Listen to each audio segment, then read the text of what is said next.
आज बहुत ही परेशानी हो रही है रिपोर्ट करने में, इसलिए रिपोर्ट करने में बहुत ज़्यादा परेशानी हो रही है क्योंकि ऑन कैमरा आप देखिए मधुबनी का ये धरोहर जो शायद अपनी अंतिम सांस ले रहा है। मधुबनी नगर निगम चुनाव को लेकर के मेयर, डिप्टी मेयर, बहुत सारे उम्मीदवार हैं और एक बहुत ही प्रखर मुद्दा है मधुबनी स्टेडियम को खड़ा करने का। ये आप देखिए मधुबनी स्टेडियम की वो जर्जर स्थिति, जिसमें आज के डेट में ये स्टेडियम तो कहीं से आपको दिखता हुआ कैमरा में लग नहीं रहा होगा। ये तालाब का शक्ल ले चुका है और जलकुंभियां आपको दिख रही है और जहां जो भी क्षेत्र था खेलने वाला वो तालाब में कन्वर्ट हो चुका है। जहां हम अभी खड़े हैं स्टैंड में, आप यहाँ इतनी दुर्गंध आ रही है, हर जगह लेटरिन का जमावड़ा है। अगल बगल के जितने भी लोग हैं शायद इस स्टेडियम को इन्होंने शौचालय बना दिया। अब देखिए मैं एक चीज़ और आपको ध्यान केंद्रित करना चाहूँगा कि 1987 में बना ये स्टेडियम, 1987 में इसका निर्माण हुआ था। 1999 तक इसकी स्थिति ठीक ठाक थी। 1999 तक शहर के जो स्ट्रीट प्लेज होते हैं वो होते थे यहाँ पे, लेकिन 1999 के बाद से जब से इस स्टेडियम के अगल बगल आप देखिए अट्टालिकाओं की ना इमारत सी है चमकता हुआ, वहाँ भी आपको कॉलेज दिखेगा, यहाँ भी मिल्लत ट्रेनिंग कॉलेज दिखेगा और सामने भी IPS स्कूल दिखेगा। चारों तरफ आप ऑन कैमरा देख रहे होंगे कि चारों तरफ आपको अच्छे अच्छे बिल्डिंग, अच्छा मकान दिखेगा और इन चारों तरफ के मकानों के बीच में ये स्टेडियम जो मधुबनी का सबसे बड़ा धरोहर, अगर हम किसी परिवार में बात करते हैं, किसी समाज में बात करते हैं तो हमारे लिए हमारी धरोहर हमारी प्रतिष्ठा होती है, हमारा गर्व होता है, सम्मान होता है, हम उसके पहचान से जाने जाते हैं। लेकिन ये देखिए किसकी कमी, किसकी कोशिश, क्या हुआ ऐसा कि इस पहचान को मिटाने की कोशिश हो रही है चारों तरफ।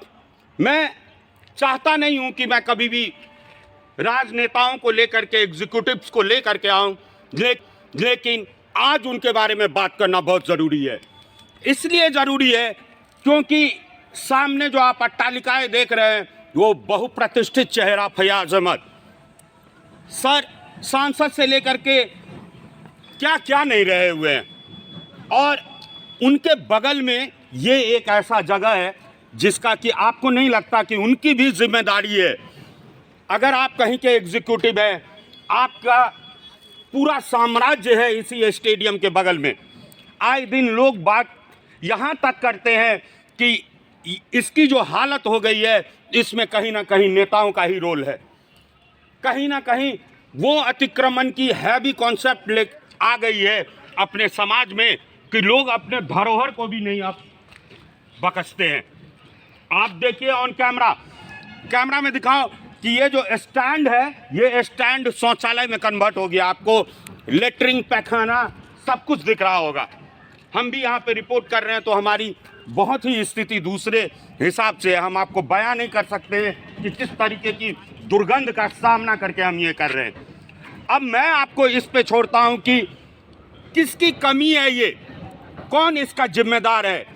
क्या हम भी उतने ही नहीं हैं जितने एक नेता हो सकते हैं, एक एग्जीक्यूटिव हो सकता है, एक सरकार या प्रशासन हो सकता है, हम भी उतने ही हैं।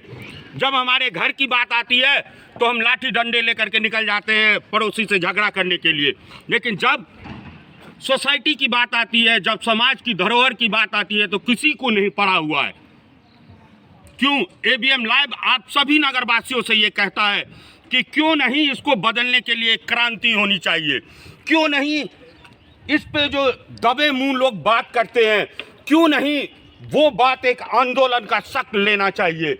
आप देखिए क्या स्थिति है, आप यहाँ पे आइएगा, आप अगर इस शहर को बिलोंग करते हैं, आप अगर इस नगर को बिलोंग करते हैं, या आप इस माटी से जुड़े हुए हैं, बात सिर्फ मधुबनी तक की नहीं है, बात बिहार लेवल का ये दूसरा स्टेडियम मोइनुल हक के बाद इतना खूबसूरत था कि जब हम लोग जब बच्चे थे तो हम इसके बारे में चर्चा किया करते थे कि हमारे यहाँ स्टेडियम है, उसमें ये होता है, ये होता है, ये होता है। आजकल के बच्चे मरहूम हो गए उन चीज़ों से।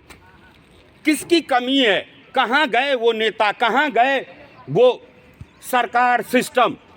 अगर सभी चले गए तो हम आप क्या सोए पड़े हैं? हमें आपको इसके लिए आवाज़ नहीं उठानी चाहिए क्या? क्या हम अपने ही लिए ज़िंदगी भर बात करते रह जाएंगे? और क्या अपने लिए करेंगे तो ये हमारी नहीं है क्या? ये हमारी पहचान है।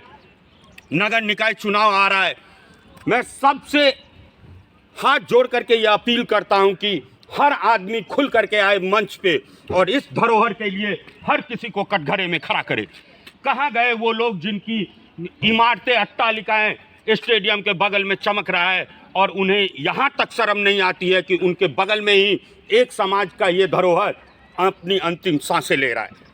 तो मैं बार बार इस चीज़ पे आपको लेकर के आऊँगा और AVM लाइव इस मुहिम को, ना सिर्फ कार्यक्रम, मुहिम को आंदोलन की शक्ल कन्वर्ट करने में आपके साथ रहेगी। और ये मधुबनी का धरोहर जिससे हमारी पहचान है, हम इसको फिर से खड़ा करें, ये हमारी जिम्मेदारी है, कर्तव्य है। बने रहिए आप AVM लाइव पे।